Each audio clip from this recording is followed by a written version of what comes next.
Hello, you're watching All 24 News, World News program coming to you live from Algiers with me, Kim Zachary. Coming up next.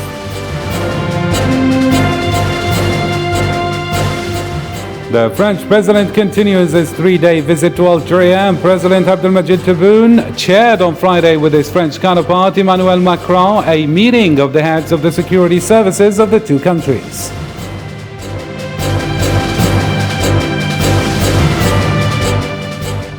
The President of the Republic of Western Sahara and Secretary General of the Polisario Front, Mr. Brahim Ghali, arrived in Tunis to participate in the Tokyo International Summit on Development in Africa, TICAD, which rubbed Morocco the wrong way and pushed it to summon Tunisian ambassador in Morocco for talks.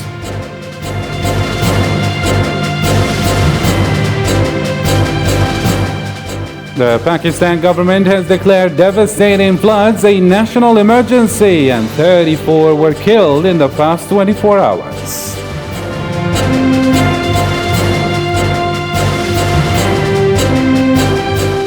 Fourteen of the 15 boxes recovered from former President Donald Trump's Florida estate early this year contain documents with classification markings, including at the top secret level.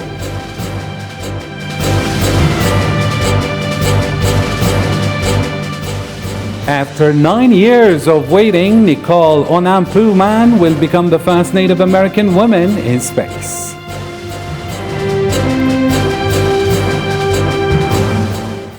Hello again and welcome to the program. First, in our news, President Abdelmadjid Tebboune chaired on Friday with his French counterpart Emmanuel Macron a meeting of the heads of the security services of the two countries. This meeting, the first of its kind since independence, with the participation of general army chiefs and security officials of both countries, confirms the willingness of Algiers and Paris to develop bilateral relations in various fields. Macron's visit to Algeria proves that Paris' aspiration to restore relations with Algiers after months of cold relations. The visit, however, doesn't seem to be as fruitful as expected. Mariam Zian has the full story. With a glimmer of hope, Emmanuel Macron's second visit to Algeria has shown his aspiration to revive relations and re-establish strategic relationships with Algeria after months of crisis. But the fruits of his visit did not go beyond friendship and brotherhood. France was unable to obtain important agreements or partnerships from the visit of its president, which leads to conclude that the nature of relations between Paris and Algiers are not the same today. Algeria is not hiding that it is carefully selecting its partners and is clearly voicing a shift in its policy. Moreover, the visit of the head of the Fifth Republic of France did not resemble his predecessors, as this is the first time the red carpet has not been rolled out to a French president in Algeria. Since the start of the history of state visits between Algeria and France in 1975, all French presidents were welcomed with the utmost esteem and applauded by large crowds of Algerians. But this year's visit was different. Macron's trip comes in the context of profound shifts in Algeria's domestic and foreign policy, particularly with its remarkable trends towards building new economic partnerships outside the French and European traditional circle, let alone the new world conditions that are defining Algeria's relations with other countries. Algeria, as a sovereign country and a major power in the African continent, is defining the gateway for those who are considering to develop a relationship with it. And in the same context, and according to analysts, France is losing ground, particularly in strategic sectors for its economy. Energy, cereal and dairy products, and semi-finished products are included. Paris seems to have difficulty to adapt to the changes in the new era of Algeria.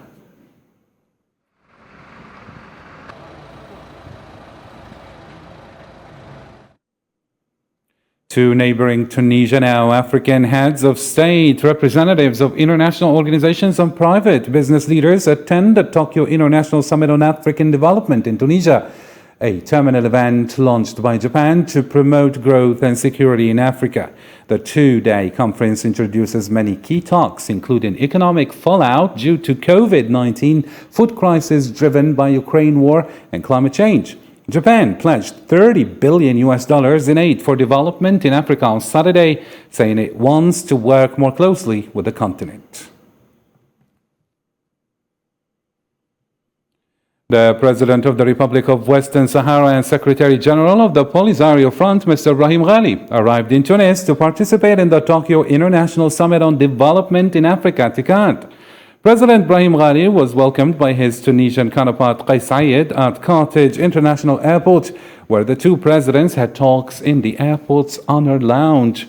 On the other hand, Morocco has recalled its ambassador to Tunis for consultations and cancelled its participation in the Pan-African Investment Conference following Ghali's arrival in Tunis, saying that it's prejudicial to the relations between Morocco and Tunisia. The latter said it maintains its complete neutrality over Western Sahara cause in compliance with international legitimacy.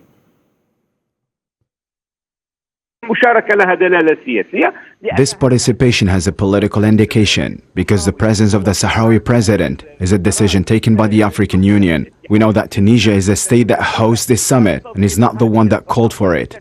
The summit was agreed upon by the government of Japan and the African Union. With this invitation that was sent to Western Sahara president is within a framework of invitations where a common ground was reached. The Sahrawi Republic has full membership in the Union. And with this, there is no problem. Tunisia is required to respect its agreements to host this summit and with all participating countries. Two neighboring Libya now rival armed groups competing for rule in the country have gathered on the outskirts of Tripoli. One group is loyal to Fathi Bashaga, who was chosen by the parliament in Tobruk to serve as prime minister in March, and the other one to Libyan Prime Minister Abdulhamid Dbeibeh. On Wednesday, Bashaga sent a letter to Dbeibeh requesting him to hand over power. Abdulhamid Dbeibeh, however, insists he will only cede authority to a government that comes through an elected parliament. On the other hand, fighting broke out early on Saturday between opposing armed groups in Tripoli's center, with gunfire echoing across the city, causing the death of 3 people and many others got injured. Increasing worries that Libya would decline into a civil conflict. Moving on now, an airstrike hit Mekelle, the capital of Ethiopia's northern Tigray region on Friday. The rebels accused the government of having targeted a residential area, but Ethiopian authorities say they only hit military targets. Hossein Berkan with the story. At least 4 people, including 2 children, were killed and 9 injured on Friday in an Ethiopian airstrike on Mekelle, capital of the rebel Tigray region. Either hospital in Mekelle received 13 patients, 4 of whom were dead on arrival. 2 of the dead are children. This is very difficult. What we are going through and what we are witnessing is very difficult. We have reached the point where we can't save lives. Despite working day and night, this is tough. Tigray television quoted eyewitnesses saying that the attack at around 1 p.m. local time hit a kindergarten called Red Kids Paradise in the Tigrayan capital, Mekelle. I believe the airstrike happened around noon. Our neighborhood is a residential area. Only civilians live here. And refusing to accept peace talks. Early on Friday, the Ethiopian government urged Tigrayan citizens in a statement to stay away from military and training facilities, saying the government intended to take actions to target the military forces. This bombardment in the heart of this dissident region of northern Ethiopia marks a sharp escalation after the resumption of fighting on Wednesday between the government forces and Tigrayan rebels of the Tigray People's Liberation Front on the southern border of the region. This return to violence ended a 5-month truce. The conflict in Tigray, which began in November 2020, has killed thousands in Africa's second most populous country, with more than 115 million people. Moving on now, the Pakistan government has declared devastating floods a national emergency. The National Disaster Management Authority said more than 900 people had been killed since June, including 34 in the past 24 hours. And 30 million people are without shelter as monsoon rains continue to lash the South Asian nation. We have suffered great losses. Our houses have been destroyed. There was also death. Our neighbors' children were swept away by floods. We have also suffered great losses. There is 10 to 20 feet of water everywhere. According to an affidavit released on Friday explaining the justification for this month's search for the Trump's property, 14 out of 15 boxes recovered from former President Donald Trump's Florida estate early this year contained documents with classification markings, including at the top secret level. Islam Sid reports. The U.S. Justice Department on Friday released a version of the legal document that allowed the FBI to seize classified government records from Donald Trump's residence in Florida. The affidavit exposed new details about the classified documents Trump kept at his Mar-a-Lago home, from handwritten notes by the former president to information about national intelligence sources. According to the document, an FBI agent said the U.S. National Archives had discovered 184 unique documents from the 15 boxes recovered from Trump's home named classified. 67 were marked confidential, 92 marked as secret, and 25 as top secret. Meanwhile, President Joe Biden said he sometimes takes home classified government documents, but that they always remain fully secure. Depending on the circumstance. For example, I have in my home a cabined off space that is completely secure. I'm taking home with me today today's PDD. It's locked. I have a person with me, military with me. I read it, I lock it back up and give it to the military. Prosecutors had requested that the full document be sealed in order to preserve the integrity of their ongoing investigation. However, the 32-page document has 23 blacked out pages, with 11 of those pages having all of their text deleted. Donald Trump has suggested that he would run for president once more. However, the inquiry into Trump from his time in office and his businesses saw a major uptick with the search in Palm Beach. And still in the United States, Federal Reserve Chair Jerome Powell said on Friday that there is no quick cure for fast rising prices and that the U.S. economy will need tight monetary policy for some time before inflation is under control, a fact that means slower growth, a weaker job market, and some pain for households and businesses.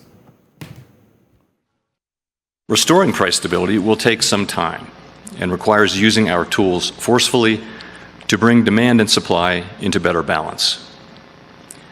Reducing inflation is likely to require a sustained period of below-trend growth. Moreover, there will very likely be some softening of labor market conditions. While higher interest rates, slower growth, and softer labor market conditions will bring down inflation, they will also bring some pain to households and businesses. These are the unfortunate costs of reducing inflation. But a failure to restore price stability would mean far greater. Russia late Friday blocked agreement on the final document of a 4-week review of the UN treaty considered the cornerstone of nuclear disarmament, which criticized its military takeover of Europe's largest nuclear plant soon after Russia started what it called its special military operation in Ukraine, an act that has raised fears of nuclear accident. Делегация одна, а делегации не могут.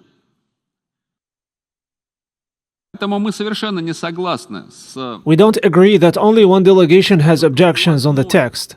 Many other delegations have objections too. Our delegation is ready to work constructively. If there is such a wish, we are ready to sit here longer and try, nevertheless, to find some common ground.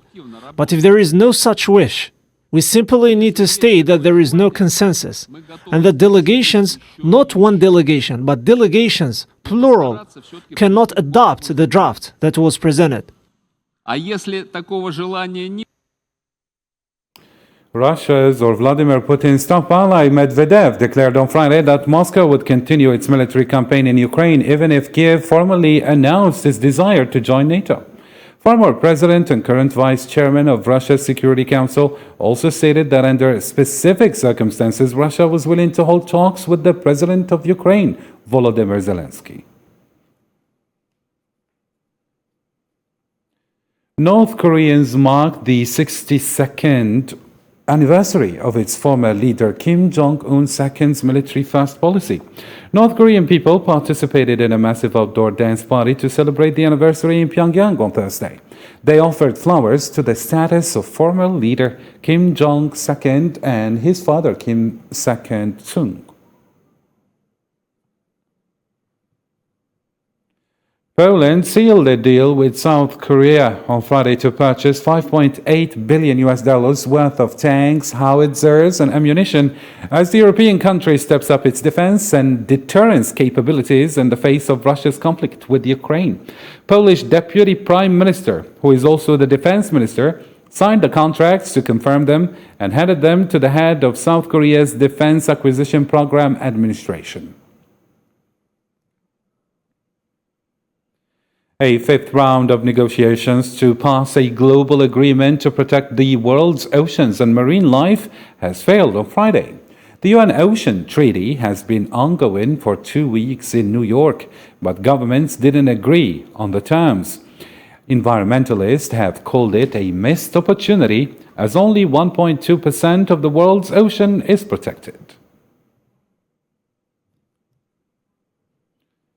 And with regard to the first COVID-19 vaccine approved in the United States, Moderna is suing Pfizer and its German partner BioNTech for patent infringement, claiming that they appropriated technology that Moderna developed years before the pandemic.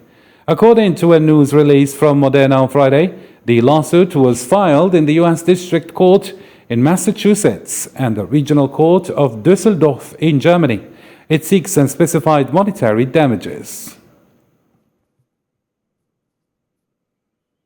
And in a different development, hundreds of activists marched on Friday in Mexico City to demand justice for 43 college students who disappeared in 2014. The march took place after former Attorney General Jesus Moreno was arrested last week for his alleged role in the disappearance of students and their subsequent investigation. We want justice. A lot of evidence points to the fact that he obstructed the investigation, whether by omission or participation. He has to pay. As a mother, I tell you, we still feel pain, and this man has never touched his heart. Moving on now, after 9 years of waiting, Nicole Onampuman will become the first Native American woman in space. On October 3rd, the American astronaut will command NASA's Crew 5 mission into the international space, breaking the barrier that keeps John Harrington, the first Native American astronaut to reach space in 2002. To be honest, I think I feel very proud. It's important that we, celebrate our diversity and really communicate that specifically to the younger generation. Because I know there's kids out there that live perhaps in a community where there are barriers. And I want them to know that these barriers are being broken down or can be broken down. And so hopefully they feel inspired or empowered to pursue their dreams and work towards breaking down some of those barriers. In the same breath, operationally here at NASA, it's really great to be able to say it really doesn't matter. The American state of California plans to require all new cars, trucks, and SUVs to run on electricity or hydrogen by 2035 under a policy approved on Thursday by regulators that seeks a dramatic cut in carbon emission. Hossein Burkan with the details. All right, yay!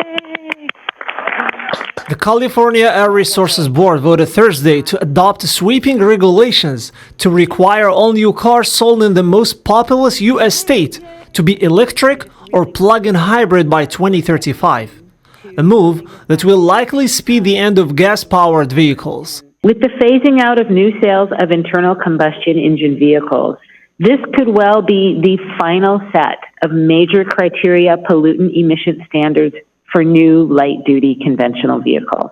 The rules, which have been adopted by more than dozens of U.S. states, must still be approved by the U.S. Environmental Protection Agency. The regulations require all new vehicles sold in the state to be either electric or plug-in electric hybrids, but could also have gasoline engines. We will be the first jurisdiction in the world to require all new cars to be sold to be alternative fuel cars. And here's why it's significant. Besides being a game changer in terms of our climate and our energy leadership, it's a game changer in another respect, that the car manufacturers themselves are celebrating and embracing it, including Toyota today, not just Ford and GM. Following the same policy, California is launching an experiment to cover canals with solar panels, or as it's called, solar canals. If scaled up, the plan could save billions of gallons of water in the drought-ravaged state while also powering millions of homes with the renewable energy. First of all, covering canals with solar panels would reduce evaporation, so we could save water. Secondly, it would avoid land use. Thirdly, it could, by shading the canals with solar panels, it would reduce aquatic weed growth. California is a pioneer in cutting carbon emissions and is heading toward a green economy. More than a dozen other states have adopted California's zero-emission requirements. If the goal is reached, California would cut emissions from cars and health by 2040. And for more international news, let's follow this roundup by Sofian Kenturi. Aircraft are performing cloud seeding operations in the sky, and people on the ground are firing missiles in an effort to induce rain as a devastating drought that is made worse by a record heat wave covers half of China. Following the announcement of 80% increase in the price of electricity and gas, dozens of Britons protest outside of James London headquarters. The Don't Pay UK campaign, which urged people to stop paying their energy bills as of October 1st, 2022, served as the catalyst for the movement. One of the observations teamed for Angolan election commenced, the electorate forecasting their ballots last Wednesday in a peaceful and orderly fashion.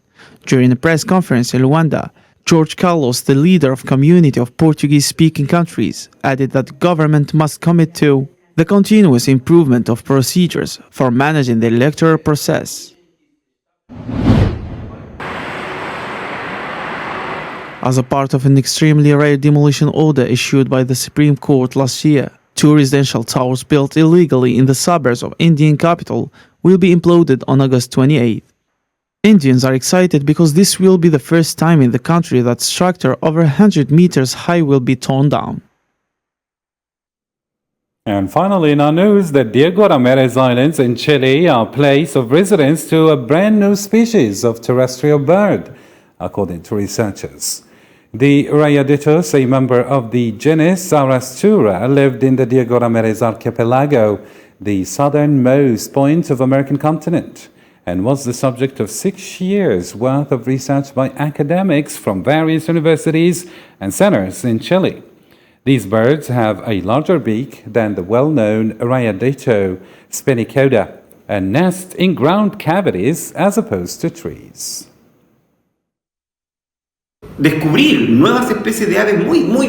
Discovering new bird species is very, very difficult and rare because the world has been more focused on observing birds.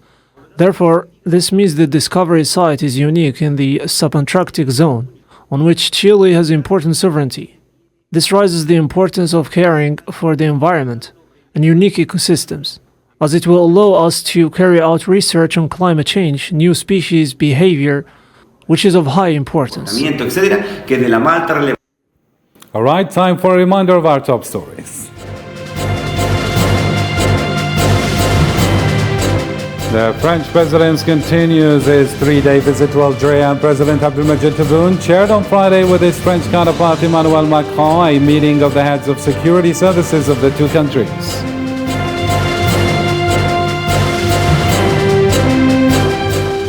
The President of the Republic of Western Sahara and Secretary General of the Polisario Front, Mr. Brahim Ghali, arrived in Tunis to participate in the Tokyo International Summit on Development in Africa, TICAD, which rubbed Morocco the wrong way and pushed it to summon Tunisian ambassador in Morocco for talks.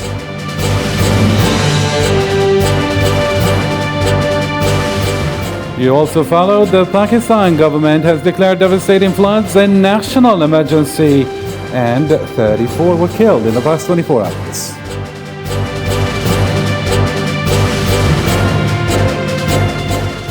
14 of the 15 boxes recovered from former President Donald Trump's Florida estate early this year contained documents with classification markings, including at the top secret level.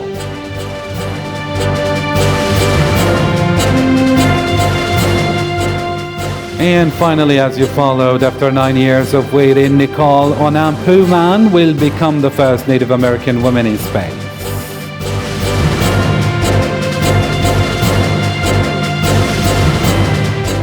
And with this, ladies and gentlemen, we reach the end of our program. For more updates, you can follow us on our social media platforms, Facebook, Twitter, Instagram, and YouTube. Thank you for watching, and bye for now.